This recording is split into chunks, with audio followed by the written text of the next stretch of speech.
আমি হচ্ছে 100 সাইকেল থেকে গ্রাফিক্স ডিজাইন কোর্স কমপ্লিট করতে যাচ্ছি। এখনও 4-5টা ক্লাস বাকি। তো মোটামুটি 25-26টা ক্লাসের মধ্যে illustrator, photoshop, adobe illustrator, adobe photoshop বেসিকগুলো কমপ্লিট আছে।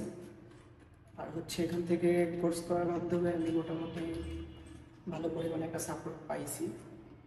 আর যখন এনিটাইম আমাদের যে হোয়াটসঅ্যাপ গ্রুপ আছে একটা পার্সোনালি, সেটা হচ্ছে আমাদের যখনই যেখানে সমস্যা হয়, কোনো প্রবলেম কাজ করতে গেলে ফেস করলে, সেখানে টিচার যে আমাদের যে মেন্টর ঈশা খান ভাইয়া, ওনাকে ইনফর্ম করলে, নক করলে উনি হচ্ছে এখানে সলিউশন দিয়ে দেয় যতটা দ্রুত সম্ভব। তো মোটামুটি আমি স্যাটিসফাইড। আচ্ছা, আমাদের 100 সেটির স্টাফদের বিহেভিয়ার বা অফিস এনভায়রনমেন্ট আসলে আপনার কাছে কেমন লাগে? এনভায়রনমেন্ট অবশ্যই বেটার, ভালো। এনভায়রনমেন্ট নিয়ে কোনো সমস্যা নেই। আর স্টাফ দিয়েও তেমন নেই, সবাই ভালো।